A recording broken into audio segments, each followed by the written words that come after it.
Welcome to WHRO's Weekly Edition. I'm Jordan Christie. And I'm Barry Graham. We highlight the week's news and stories happening all over Hampton Roads. In this week's program, primary care providers in Hampton Roads are stepping away from traditional insurance and into a growing trend of cheaper direct care. A federal grant to expand solar access was recently terminated in Virginia. Energy activist groups are urging Governor Glenn Youngkin and other state leaders to appeal. Solar for All was perhaps one of the solutions to overcome that barrier that's existed for the past 10 years. And Chincoteague Island on Virginia's eastern shore faces challenges from climate change. A new project expresses those hurdles through the eyes of the community.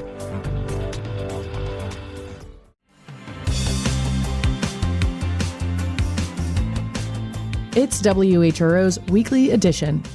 Early voting for Virginia's next governor, the House of Delegates, and local races begins today. WHRO's Michelle Hankerson has more details. Voters in Hampton Roads' 8 cities will see constitutional officers, like sheriffs and treasurers, on their ballots in addition to the state-level races.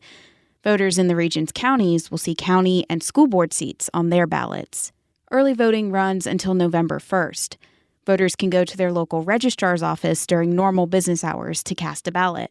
Some localities have satellite early voting locations that will open in October. Voting eligibility rules haven't changed since last year. Virginia still allows same-day registration, which does require proof of residency and other documentation before a ballot is considered part of the final vote tally. For Virginia voters who will be out of town, the state still has mail-in absentee ballot options. Election Day is November 4th. Michelle Hankerson, WHRO News. To find information about your local registrar and more information about how to vote, visit WHRO.org. With Medicaid facing steep cuts, more primary care providers in Hampton Roads are stepping away from traditional insurance. WHRO's health reporter I-Ching Wang has more. In direct primary care, patients skip insurance and pay doctors directly with flat monthly fees, often considerably cheaper than traditional insurance.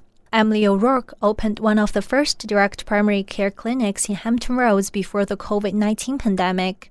Now, there are a handful in the region, part of a growing national trend. She says the model gives her more time to connect with patients because she sees fewer each day and spends longer with each one. I schedule 2 hours for initial assessments because so many patients have never told their whole story to a physician before. So they're able to relax in a comfortable environment and tell me their entire health history. Doctors say the model also gives them greater control over their schedules, which helps them avoid burnout. I-Ching Wang, WHRO News. The Virginia National Guard has begun working behind the scenes with ICE. WHRO military reporter Steve Walsh has the story. Roughly 40 members of the Virginia Air and Army National Guard started supporting immigration and customs enforcement this week. In August, Governor Glenn Youngkin authorized up to 60 guardsmen to work in support roles, largely behind the scenes. They will be filing, answering phones, fixing vehicles, and other tasks. The Virginia National Guard will not perform law enforcement functions or aid in arrests, according to the governor's office. The troops report to ICE, but the governor retains control. Virginia is one of several states with Republican governors who have offered their state National Guard to aid in the Trump administration's stepped-up immigration enforcement.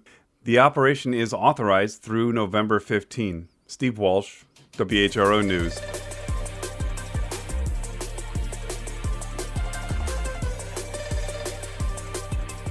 The Trump administration has turned more than 500 miles along the U.S.-Mexico border into a military installation. The government calls these stretches national defense areas. People who cross the border without documentation can now be detained for trespassing on a military site. Carlos Morales of the American Homefront Project reports that the national defense areas are affecting both migrants and local residents. At the foot of the Organ Mountains in southern New Mexico, Angel Peña is hiking along a rocky trail surrounded by spiny desert shrubs. I think the desert just sleeps and waits until we get a rain, and then she explodes. I mean, you can hear it. It's a beautiful sound. The mountains here, these jagged rocky spires that jut into the air, are known as the front teeth of the smile. And that toothy grin makes up part of the Organ Mountains Desert Peaks National Monument, one of the many public lands New Mexico is known for. This place is alive in all sorts of ways, for sure. You know, there's javelina, there's oryx, there's mule deer, there's quail. But Peña, who works with the conservation nonprofit Nuestra Tierra, is worried that more public lands like this will be stripped away. Just earlier this year, federal land next to the National Monument was transferred to the Department of Defense. This has always belonged to the people, and now it doesn't. Peña says the deployment of thousands of active-duty troops, along with heavily armored vehicles, and now the establishment of national defense areas, has put border communities on edge. The effect that the NDA is having has no boundary. What's being done here on this physical landscape is being felt throughout not only New Mexico, but Arizona, Califas, Texas. In the towns near the military zone in New Mexico, some residents said they're indifferent to the Army's presence because they're used to a degree of security and surveillance. Others, though, said their presence isn't warranted. Altogether, the national defense areas, which includes a site in Arizona and 2 in Texas, account for 515 miles of the U.S.-Mexico border. Since late April, trespassing charges have been filed against more than 1,300 people in New Mexico and another 1,400 in the El Paso area. That number will continue to climb. Secretary of Defense Pete Hegseth. The number of national defense areas will continue to climb. The barbed wire will climb. The troops will climb. If you trespass, you will be charged. The trespassing charges have been met with mixed results. Some have led to convictions. Judges have dismissed others. But the Trump administration established these military zones at a time when illegal border crossings were already trending down. It makes no sense to me at all. Ray Trejo is a Democratic county official in New Mexico who grew up hunting with his grandparents. He worries about the potential dangers for people who use these lands to put food on the table. I do a lot of hunting on the border, and if I'm down there and I've got a gun in my hand and I happen to be in this military zone, I mean, that could go sideways real fast. The Army says people can apply for identification cards for access to the New Mexico NDA, but Fernando Garcia is skeptical. He heads the group Border Network for Human Rights. With no official public map of the National Defense Area and inconsistently placed warning signs, he says people are left guessing. These military bases, they don't have points of entry. They are not fenced. They are in the middle of nowhere. So if I suddenly, even mistakenly, enter that base, it's likely that I'm going to be charged with trespassing. Of the more than 2,700 people charged, many have pleaded guilty to the misdemeanor of trespassing onto a military zone. While that charge carries a maximum sentence of a year in federal prison, judges in a number of cases have sentenced defendants to time served and then turned them over to ICE to be deported. I'm Carlos Morales in southern New Mexico.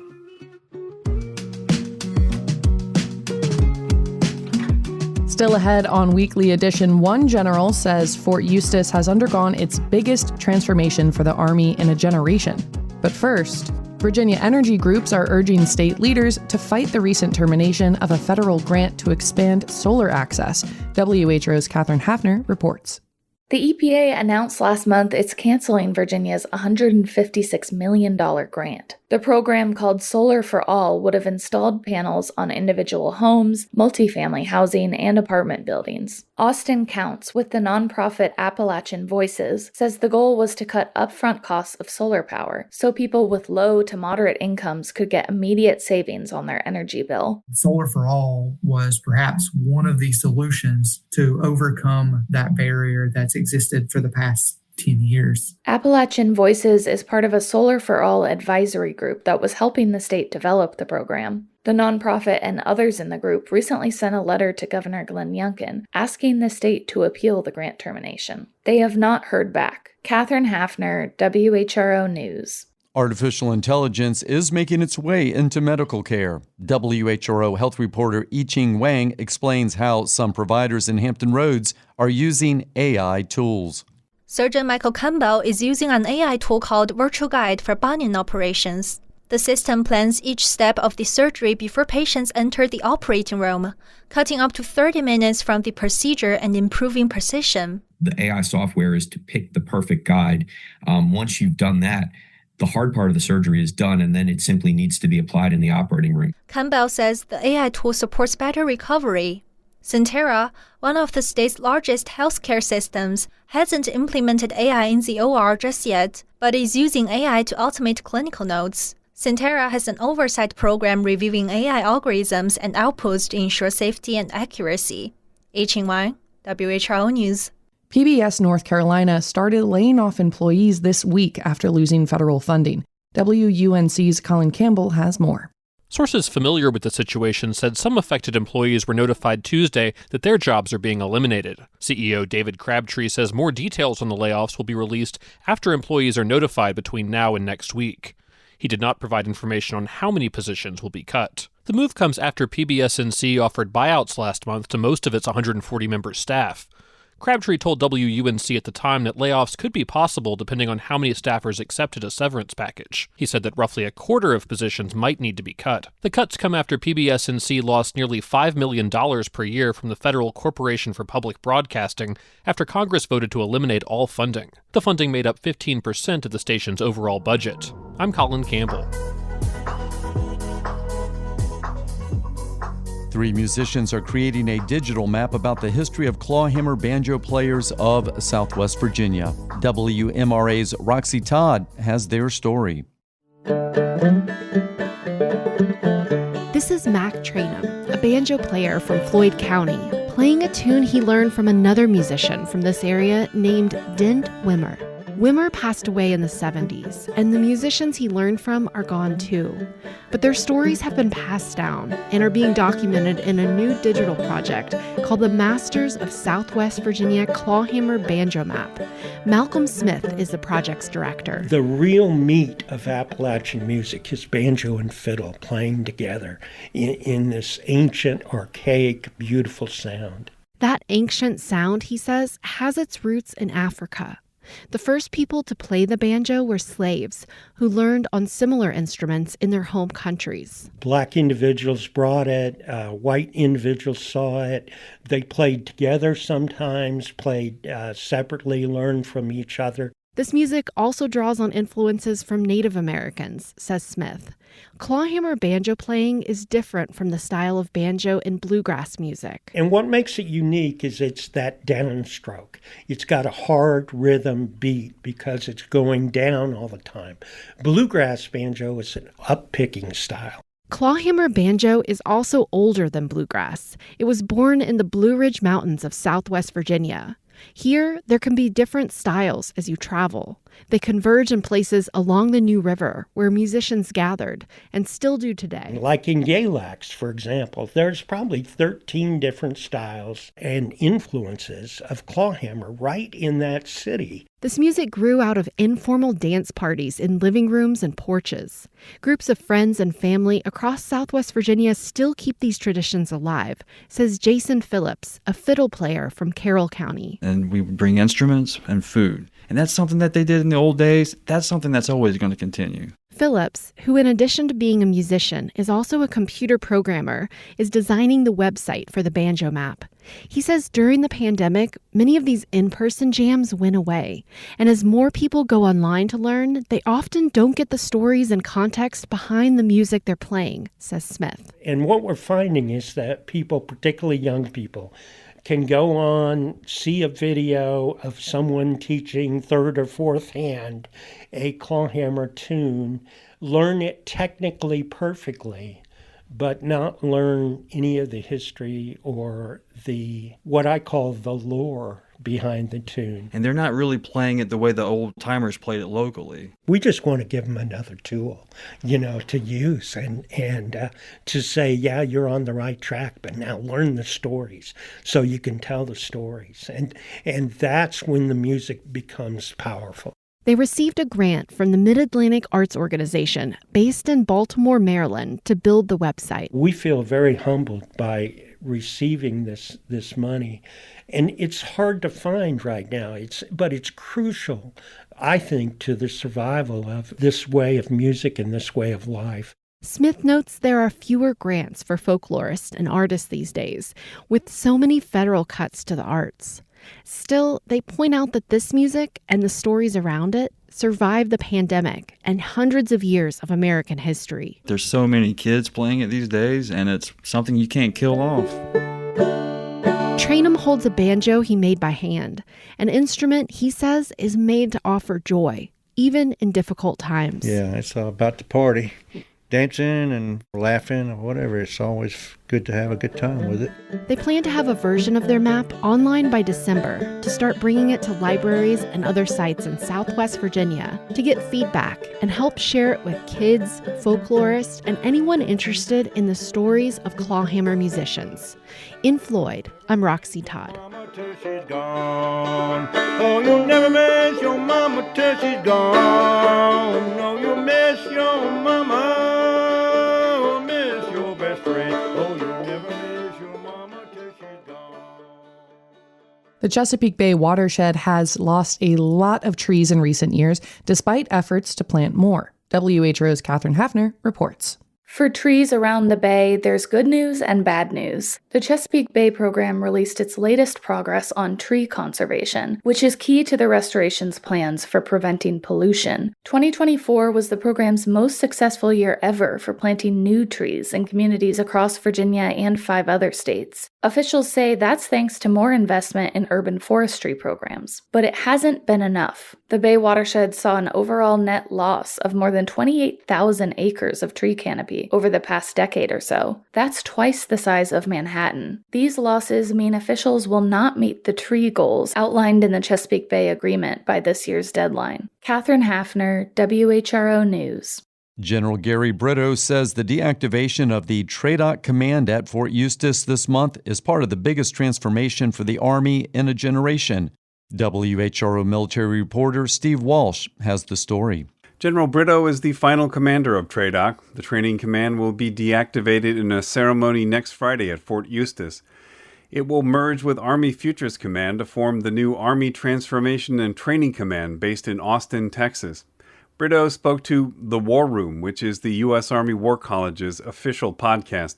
There'll be some clunkiness to work through, but this organization will deliver. Force generation, they'll connect the big cogs of force generation, force design, and force development. Brito says the move is part of a larger effort by the Army to streamline operations and training.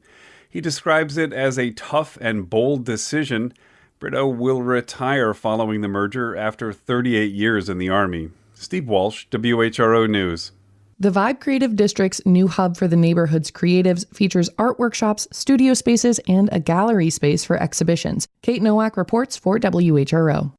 The Creative Well Arts Foundation is a creative incubator for co-founders Tessa Hall-Duquette and Monica Turley. There's programming for everyone: small children learning to dance, tense surgeons unwinding with watercoloring, and dementia patients receiving art therapy. The building features rotating exhibitions and 5 resident artists who interact and collaborate with one another. Here's Monica Turley. The Creative Well has the concept of being a place where people can come and refill their cup and be renewed and restored. The nonprofit offers numerous free events for both professional artists and art enthusiasts to experience creative expression and connection. Kate Nowak, WHRO News. The Norfolk School Board appears to have reached a consensus on a school closure list. 9 schools will be shuttered, requiring the school board to rezone students into new buildings. The list includes 4 elementary schools: PB Young, Terrellton, Norview, and Granby. The Technical Career Center will close, and Lake Taylor High will be repurposed for those students. The rebuilding of Maury High will proceed, as will a renovation of Jaycox Elementary. Norfolk City Council has pushed the school board to enact the closures due to declining enrollment. Norfolk schools have seen a 21% decrease in students since 2010. No timeline was given for the closures. The school board has scheduled a vote on the list for September 29th.